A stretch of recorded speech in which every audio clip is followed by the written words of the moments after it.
Demonesses are whisper, whisper, whisper, whisper. Someone stop him before he becomes Demon King. Welcome back to Welcome to Demon School. We're on Season 2 now. If you haven't watched my Season 1 review yet, feel free to. I'll link it in the description. Like last time, stuff will be spoiled, major plot points will be analyzed, and we'll all have a Devi good time. Now, out of the currently aired seasons, Season 2 is probably my least favorite of the three. That doesn't mean it's bad or even not good. It's still a pretty great season with a ton of fantastic episodes. It's just that if you put Robin's bow to my head and forced me to rewatch only one season, well, I'd wonder how you got Robin's bow, and then I'd watch seasons 1 or 3 before 2. We'll get to 3 when we get to it, but for now, let's focus on 2. One thing I neglected to cover in the previous video was the opening and ending themes. I always feel like theme songs add to the experience of any show I'm watching. They can usually be pretty catchy, get me hyped for the show to start, and are an easy way of giving a show an identity. Now, Season 1's theme is okay, but it's never a must-listen for me. I also keep hearing the chant and just imagining some YouTube poop of Hank Hill chanting "Bobby" over and over. Season 2's is more my speed.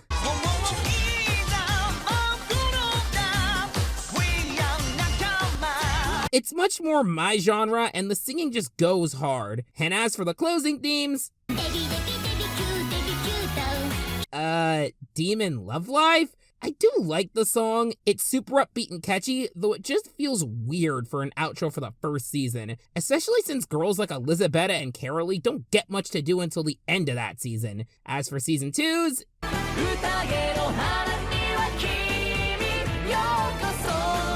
it fits a bit better. It's got this Halloween-type vibe that fits the tone of the show and features the entire Misfit class doing fun little dances. Honestly, it feels like Season 1 and 2's outros should be switched, since the girls get established more as a group this season, but we'll get to that later.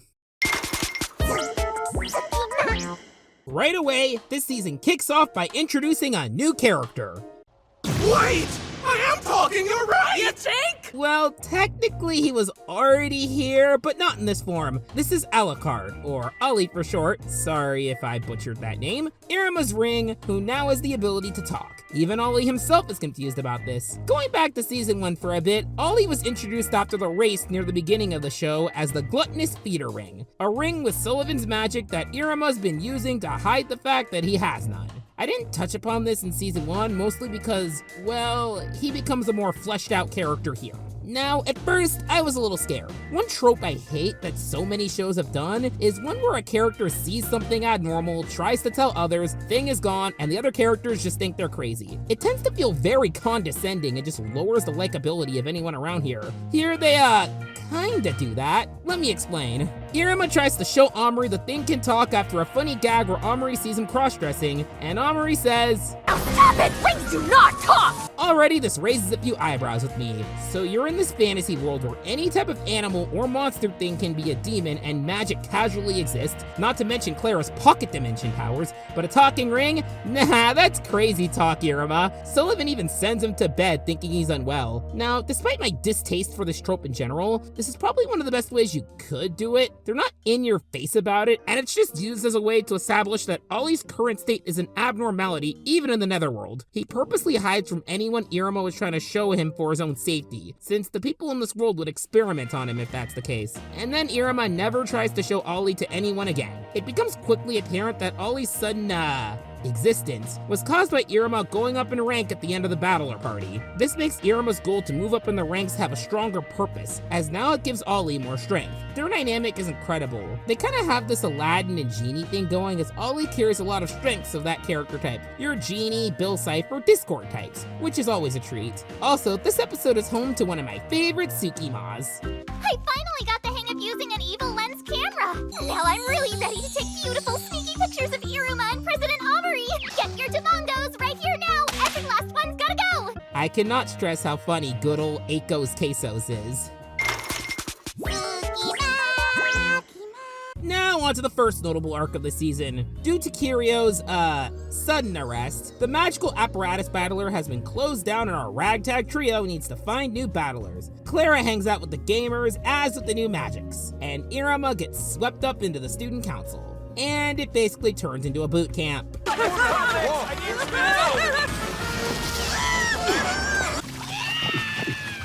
They're so hardcore they won't even let Sullivan spoil him. I will not allow you to spoil him. But I'm the chair demon, doesn't that matter? Beyond that door, I'm the one in charge, sir.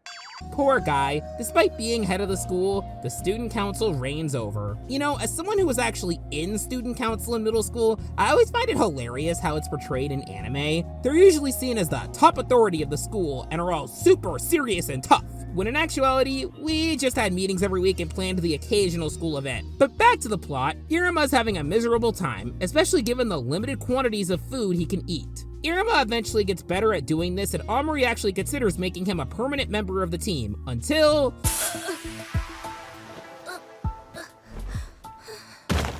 that happens, and then... I feel a little, well, exposed and embarrassed right now.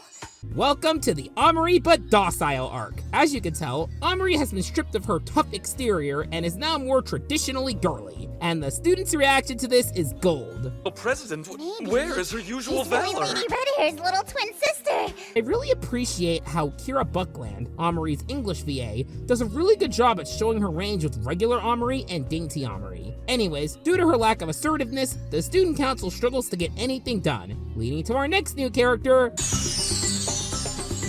Well, hello, student council peasants. This is Romier, head of the disciplinary battler. He's picking a fight with the student council because he wants to take it over. What the heck would be the equivalent to the disciplinary battler in the real world? The hall monitor? Are you a snitch, Romier? Well, he's not my favorite character personally. He does serve a purpose here as an antagonist. Dude's a hotshot, suave dude who can attract attention to himself, which is perfect because this is an election plot. Since Ameri's been, well, struggling with her student council duties, Romier challenges her to an election with the loser being forced to shut down their battler. He even has a song to go along with this. Who's this unfamiliar face I see? We finally graduated from the same Clara family song. Because of his charisma stat, he naturally gets the attention of the entire student body, boosted up by his policies. I will cut our class days in half! More recreation spots on campus, and all tests will be eliminated for good! It's always funny when someone runs for a position like this in school and thinks they can do any of that. Bruh, you're not the school board, you're a high schooler. Say Ronaway, Yes, I am he. can you actually do any of that stuff? I make no promises. What?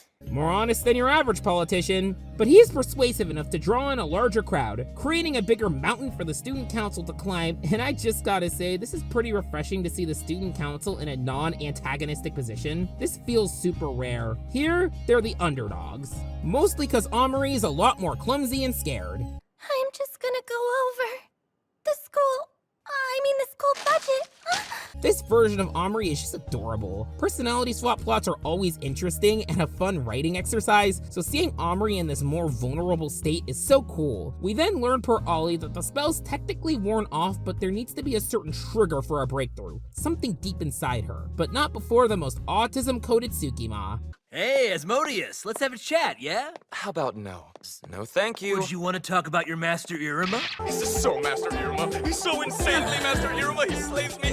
I relate to this so much. Afterwards, Iruma and Ameri have a talk, and Ameri is all sad emoji about not being able to give it her all, even calling back to their talks about ambitions and ideals from last season, a reoccurring motif throughout the show. It's a super deep scene that's visual eye candy. I love how even though Ameri is making this harder for them, they're still by her side even at their lowest point. It's a huge jump in their relationship development, and such an emotional masterpiece. Anyways, Romier reprise.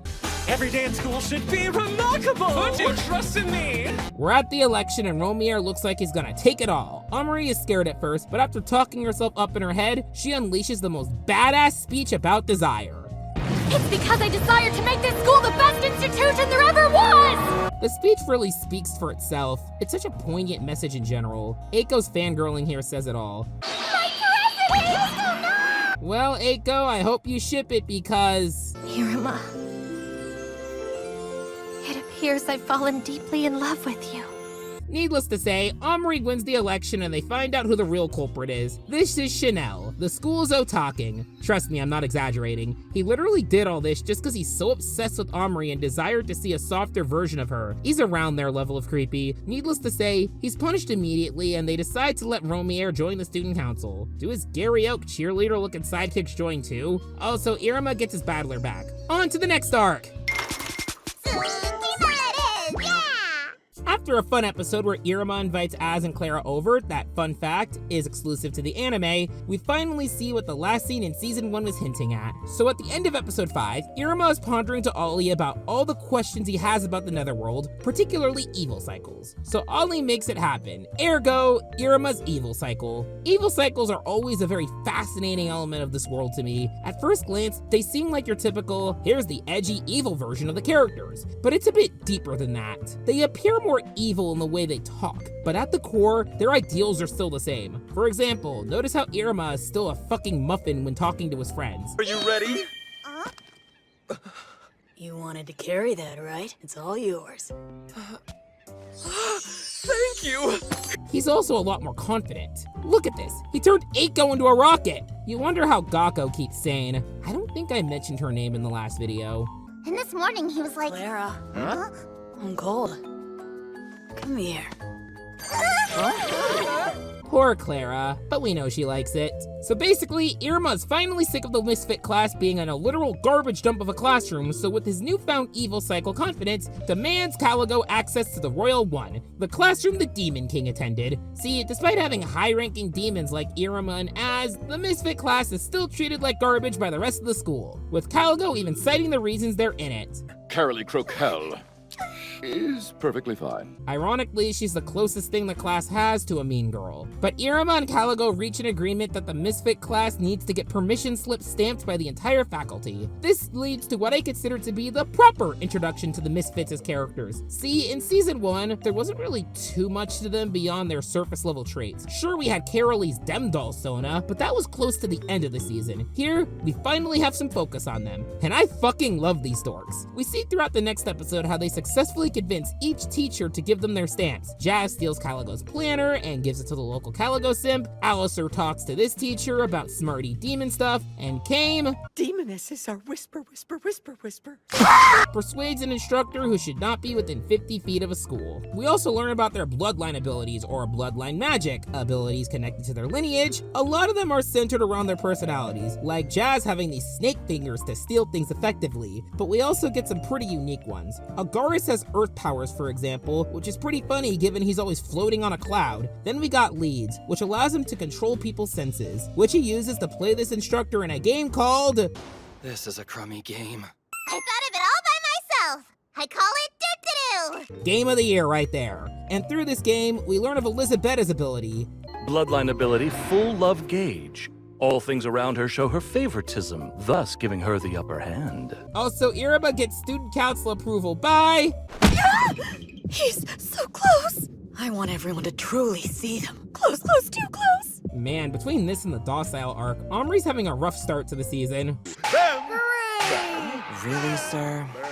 You'd think that oughta get them in if the equivalent of the principal approves it. After successfully getting all the other teacher stamps, Caligo bamboozles them with quite a loophole. I'm quite certain I told you I required permission slips from every single faculty member. Such 5D chess. Trust me, this isn't the only time he does that this season, but here's what makes this arc my favorite of the season. You needed this document stamped, didn't you? I've never been in the faculty lounge before today. This is the form you guys needed, right? Well, Iruma's evil cycle does give him charisma. It was the generosity of his adorable self that charmed the rest of the staff so much that they all gave their stamp by choice. It shows that even in the demon world, being a good person can get you far. The music is really fitting and is enough to bring a tear to your eye. Needless to say, they win the Royal One, and boy does it look fancy. Multiple rooms in this one classroom. Surely there's gotta be issues with people skipping, especially Test. Well, let's test that out with... Tsukima! As soon as they get the Royal One, they immediately jump into midterms, or in this show, the end of Terminus exams. I didn't think much of this arc upon first viewing, but after rewatch, I really like it. Let's break it down. So Iruma's struggling with his studies, mostly because he's not from this world, so everything's extra foreign to him, and it's been affecting his grades. That's something I really do appreciate here. I'm not too sure how common this is in other isekais or supernatural school shows, but him struggling in grades because the material wouldn't make sense to an outsider is realistic. He may have all the popularity in the world, but the show remembers he's just a normal guy. Actually, they do a good job to show the entire Misfit class varies on their studying abilities. I'm jumping an episode later for this, but the Misfits themselves split themselves into idiots and morons. It's kinda cool how Sabro, the Goku-looking jock, is actually one of the smartest in the class. They even explain this. As a future Demon King, education is essential. We stand muscular nerds. Also, Carolee smarts are briefly brought up in episode 9. In truth, I'm killing it with my studies and my Demdoll work. What level of crunch time does this girl work? Anyways, we eventually get a very funny sequence of Az and Clara trying to tutor him through a series of game show parodies.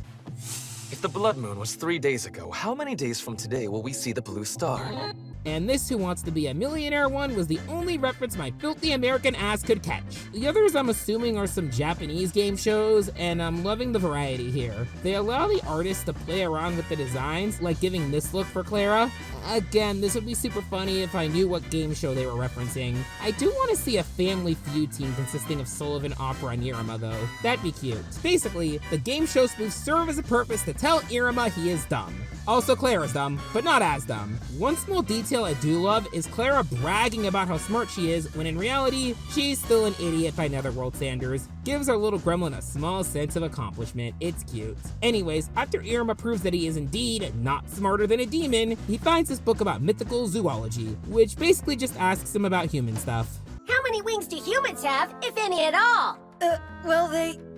Humans don't have any wings. Tell me, what is it that chickens lay? Chickens lay eggs. Are there tails on humans? Absolutely not! It's actually pretty funny how the Misfits consider him so genius in this, when this is like a toddler mastering Blue's Clues. Put the Misfits in front of Hamtaro on PBS Kids and watch them be amazed. But this leads us to our next new character, the author of the book known as...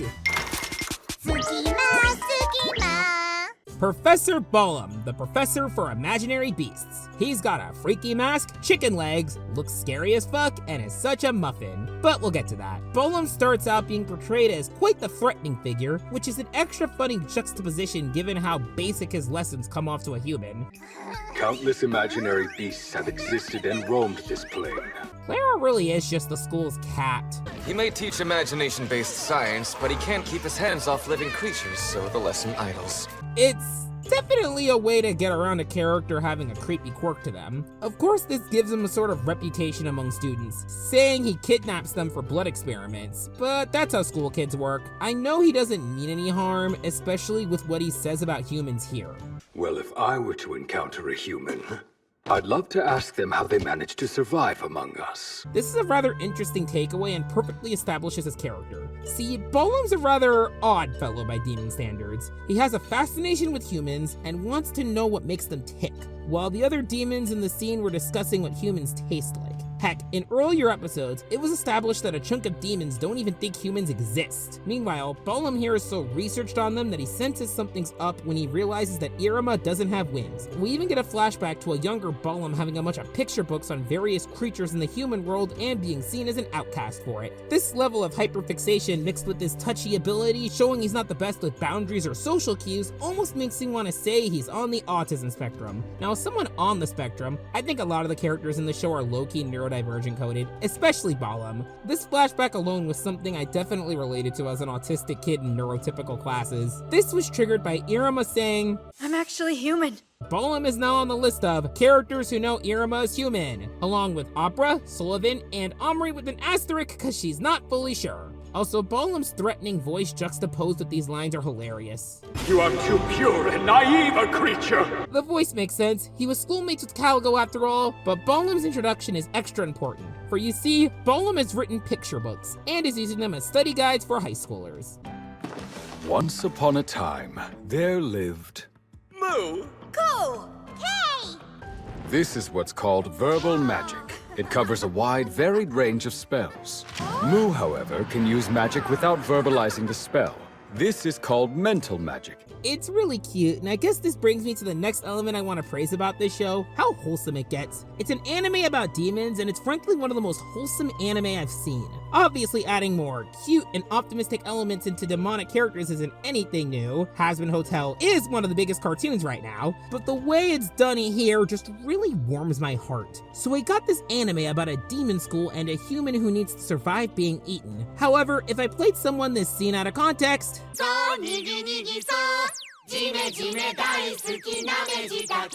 they might think it comes from a kid show, which makes it extra funny. Remember the succubus teacher? And Caligo is totally enjoying the song, I swear. But long story short, everyone passes their exams, so they don't have to take summer school. Yeah, that's why they were all trying extra hard to study. It just didn't fit anywhere in the script until now. And to celebrate passing, they decide to go to Disney World. Or Walter Park as they call it. Walter Park is an arc that takes up the majority of the second half of the season, but until then, we gotta cover some straggler episodes. But before that, let's check in on our favorite fangirl failure. Master Iruma is absolutely splendiferous when studying. I wonder if I can help somehow. I know he needs me. I'm far more invested in her mini-stories than I should be. Not only has Iruma been unintentionally causing her to improve her grades, but one thing I forgot to mention in the last video is that through the Tsukimas, she's been developing a friendship with Az where they bond through gushing over Iruma. Friendship through mutually assured Iruma standing. Between his spells, the Tsukima. We'll cover these quickly since there's a lot to talk about in the upcoming arc, but both these episodes are really fun breathers. Girls Talk, as the name implies, features 4 of the most notable girls in the series, Clara, Ameri, Elisabetta, and Carolee, just having a nice conversation over tea while the boys are, well... It's clear people need you. You were always here. I love that they're all into it. This is a true way to bro it up. Me and the boys going out for drinking and love live. As for the girls, it's an interesting chat. It quickly devolves into romance talk, and at the outset, you might think this is one of those, ooh, girls only talk to each other about love and romance. But they actually have different perspectives on it based on their backgrounds. You're in school. It's way too soon for marriage. Oh, yeah. I think it's totally great. I don't think Clara has much of an opinion here. I don't even think she can sit still on a date. Elisabetta is mostly leading this conversation, which is cool since up to this point, she's been the least interesting of the 4. She's mostly just been a pretty face in the class for the guys to fawn over, so it's nice seeing her have some fun interactions with the girls. Also, we get this. Well, ladies, do any of you have a gentleman you secretly fancy? I do, Iruma-Kun! I let my guard down. I knew this creature was always hanging around Iruma. Yep, we're going there. Are you interested in marrying Iruma? Well, I guess I wouldn't mind doing that with Iruma-Kun's... I knew it! It's far too dangerous to let her stay so close to Iruma's side. Girl, you're threatened by Clara. She then proceeds to bring up the same scenario of marrying Iruma to Ameri, making me think she low-key knows about their crushes on Iruma and is just trolling. Elisabetta's views on love and romance are a super interesting aspect of her character, but we'll save that when the show delves into it more next season. Let's move on to the parent-teacher conferences with Caligo. This plot's pretty self-explanatory. Caligo, by order of Sullivan, makes home visits to each of the Misfits families. The cool thing about this is just being able to see the home lives of each of the Misfits. Clara's is already well established, and we even get another Valac family song. Other than that, we learn that Az has younger siblings, who are apparently jealous of Iruma.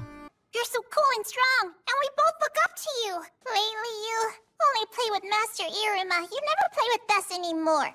And after seeing flashes of the other Misfits families and going through hell doing so, we get to the main focus at Iruma's place, which is the perfect time to talk about Caligo as a character.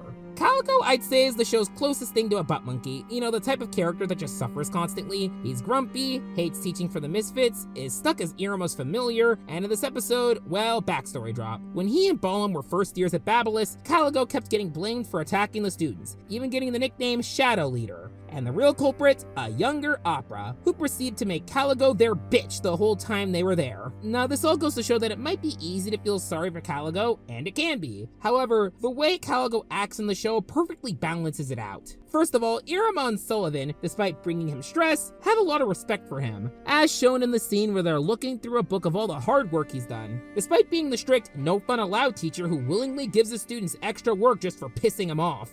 I decided you're all getting more homework over break. It's such an interesting dynamic overall, but now we must move on to the big arc of the season.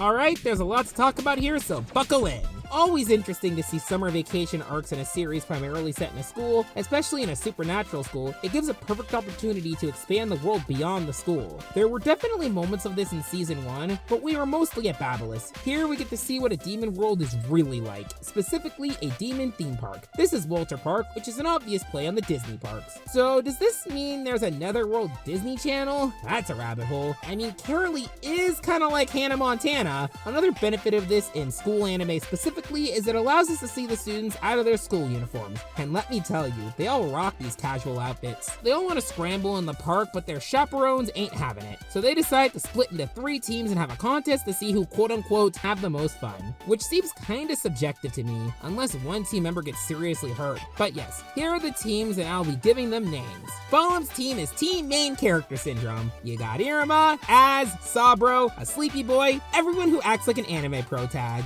Yes, I'll watch that Agaris spinoff, thank you. Caligo's team is Team Goober. Why? I mean, look at them. It's every class clown and little what's-it in the class. There's also the irony of them being paired with someone as deadpan as Caligo. And Opera's team is Team Amazon. No explanation needed. And yes, Ameri tagged along because Iruma invited her. She thought it was a date, but now she gets to have more girl talks. Also, the team that has the least fun apparently gets extra homework, which again, seems subjective. So Team Amazon decides to go dress shopping for Ameri, insert Wicked reference here. Team Goober tries to make Caligo smile, I'm sure that'll go well. And finally, Team Protag has an excited baby. Oh, this is so cool, I'm in sensory overload! You also learn that Romier's here and that his dad owns and built the park. As you commoners say, my father built this amusement park! Your father is Demon Walt Disney? No, seriously, that statue is clearly referencing the statues of Walt and Mickey you can find at the Disney parks. But the main thing we learn is that the park is powered by mana given from an underground prison. I guess Walt Demon's head is frozen somewhere down there too. What's funny is that Romier is casually spilling this like it's some sort of exciting insider secret, when that's the kind of scandal that in the real world would sink the reputation of your park. But deep within the prison, we find the one and only Kyrios Cheerios, and he's rocking that uniform. But he's a man with a plan, and he's in collaboration with the Six Fingers, a nefarious group of criminals in the Netherworld who want to return to demon traditionalism. They plan to break Kyrio out with these prisoners and destroy Walter Park. Villains in the show go big or go home, destroying schools and now destroying theme parks. They're in disguise as Walter Park staff members, who the 3 teams and misfits meet throughout their park misadventures. This includes this girl and a really short guy helping the Amazons with fashion stuffs,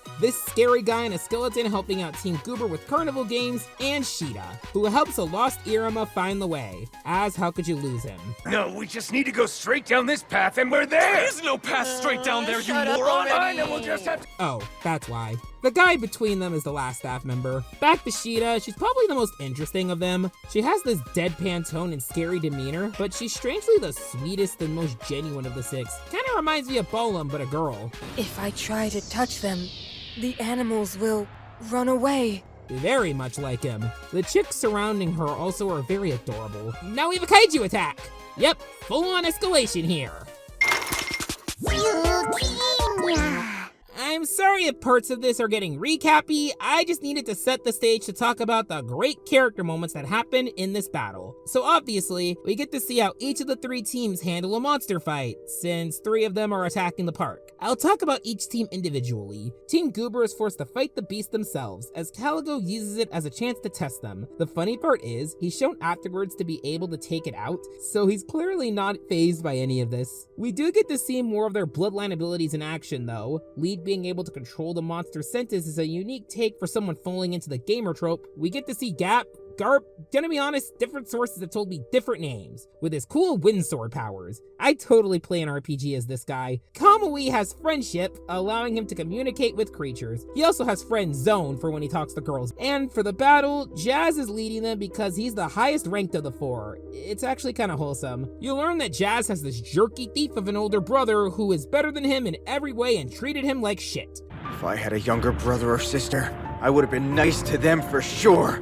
and cause his team is depending on him, he has to take a pseudo older brother role here. The fact that this thief has a heart from being mistreated by a douchier thief. The way they end up working together to take down the monster is super cool. It's not a traditional fight, but they utilize their abilities well and make this super engaging. Even if Caligo needs to bail them out in the end and still score them, hey, it's a demon world. They ain't sugarcoating things. They get a cute selfie at the end of the fight though. Now on to Team Amazon. They are holding fort in the shelter to keep everyone safe, and this leads to a Kuramu concert.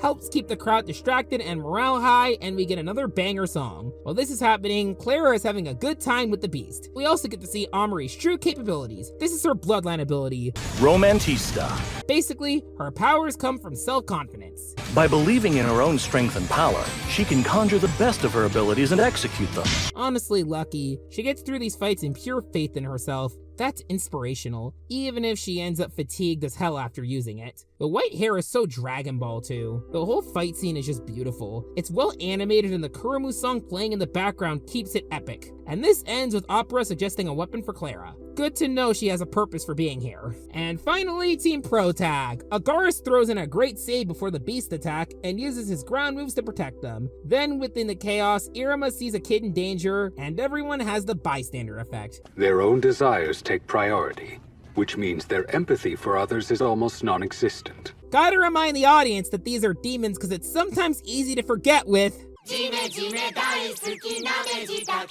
needless to say, this makes Iruma pissed. I'm pretty sure that I'm angry.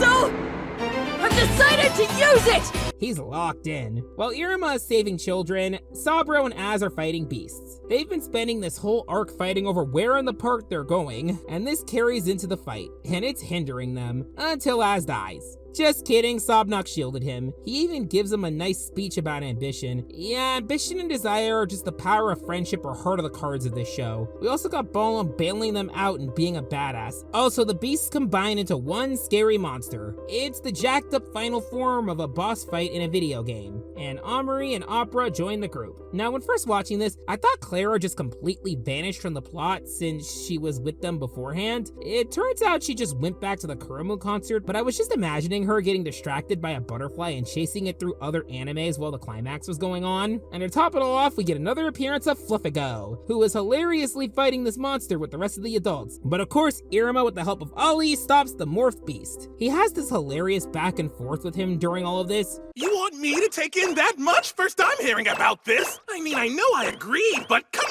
on! Remember that no one but Iruma knows the ring can talk, so to everyone else, he's just talking to himself, literally. Now I want to focus on this conversation Iruma has with Caligo after the fight. See, throughout this arc, there are several references to the fact that Iruma puts himself in danger a lot. Now, Iruma getting put in danger is a normal Tuesday for him, but remember, he's never formed a close bond with anyone before coming to the Netherworld. So seeing Az almost die truly ignited something in him. He was already on the way there seeing no one cared to help the children, but this allowed him to let it all out on the beast, leading to this beautiful speech to back it up. I don't want to give up on my ideals. 'Cause what I realized is, that is my desire! And there's that desire talk coming back. I'm honestly just super interested in seeing how he adjusts to having genuine connections in his life. His desire to protect them all is so inspiring. Oh, and Kirio backstabs the other prisoners who are trying to escape. All your expressions of ultimate despair. Seriously, he's so perfectly chilling. But yay, Misfits Parade and Party! We get to see Demon Walt Disney, Iruma reuniting with Sullivan, Kirio being creepy as hell and reporting back to Ball. You know, all you need for an after party. We also get another ambition talk with Iruma and Ameri. Ambitions and bedtime story. That's their relationship, and it's one of the most popular ships. Unless Az and Clara break it up, of course. Classic trope. Gotta live for the slow burn. But yeah, that was an action-filled arc. One thing I really appreciate looking back is how much the Misfits have come into full during it. They were established during the Evil Cycle Iruma arc, but here they feel fully formed. One thing I appreciate this series doing is knowing how to utilize a large cast properly. Even if it was something as simple as Agaris protecting his group from the magical beast first popping up, or something that seems small but important like Elizabetta keeping everyone safe in the shelter. It helps make the characters stand out and makes you extra excited to see what they can do. And like season 1, the end of this arc does feel like a season finale, but we got 3 episodes left. Wanna come? Phew! finally time to talk about something simple. So Sullivan blabbed to the press and now Iruma is even more of a celebrity, so it's time to hunker down with the Valac family. I love seeing these guys. So what if they're just different variants of Clara? They're still fun characters and their love of living out in the forest is, relatable to me. We also see that Clara's siblings are starting to tease her about her liking Iruma. Hey, which one of you guys is Big Sister's boyfriend? We'll get more into this in the next episode, but Iruma's been developing kind of a harem. Most of the episode is basically a day in the life of the Valacs, including their quirky customs. Thanks for having us over. Stepping in with the left foot is the Valac way. When you come in, make sure you say I'm home, even if you've never been here. We also learn that Clara's dad is an adventurer, and we even get to see her baby pictures, a gremlin in the making. What I love about this is that even someone as childish and carefree as Clara can still get embarrassed by baby pics. It's a universal thing. She's adorable. Oh, so cute. She's so flustered by it, and he finds it cute despite how embarrassed she is, and the Valacs show their unorthodox ways of shopping in the woods, and it even comes with a song. Can I get an album of that? Okay, this is probably an elephant in the room at this point, but in season 2, the song stops being dubbed. I think it has to do with a licensing thing, but it does make the random English dialogue over the Japanese singing kind of funny. And the song's a banger and the animation in it is adorable. I also love how it's basically a long commercial jingle. So they need to find an ingredient, fight a monster with their families, then Clara's mom punches it into the stratosphere. Such mom with a Glock energy. And to end the episode off, we got Clara singing the boys a lullaby. So cute. Anyways, I haven't seen a Tsukima in a while. So what's your brother Urara like? Well, here's the thing about our ooh. And he's super loud. And he studies all the time. Weird. So this is Urara, the weird brother of the Valacs. I neglected to mention that he shows up in the Caligo conference episode and has the funniest exchange with him. Did you kidnap him from somewhere? He's my real son. Reminder, a normal Valac is considered weird. So Iruma texts Ameri that they want to go somewhere, to which Ameri takes as a date. Date? I thought we were just hanging out. No, we're not going back there! And they decide to go to this water park, and Ameri is using the only accurate source of dating advice, romance mangas. She reads about a bunch of these more traditional dating customs, only for each of these to not translate well into real life since, well, she's tall. We also get some cute interactions like this. This wins. No, she's a girl. You should get her this one. What am I thinking? Helping out my rival. Again, she's threatened by this. So a monster tries to eat Iruma because the clone hiding his human scent washed off, and Ameri saves his butt. And then Iruma, through some weight adjustment magic, finally carries Ameri. This whole scene with them is just peak. They even show the book in the end, showing that after all the failed attempts, this one was a success. It's so precious how both non-traditional this relationship is height-wise, but also just so sweet and full of such amazing development. It makes me want to go to my fanfic corner and... Sorry if these last 2 sections are a bit brief. It's not as much to talk about compared to big battle arcs, but we're on the home stretch.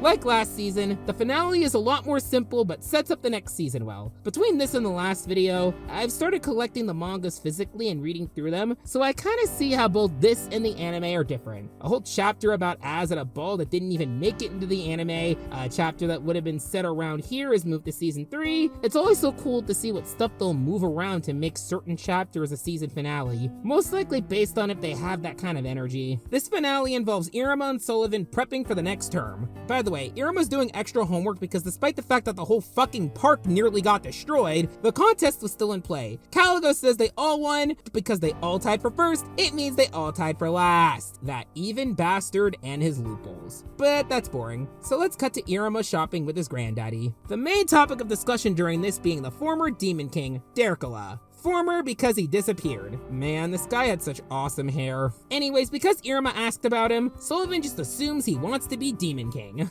To think that you want to become the Demon King just warms my heart!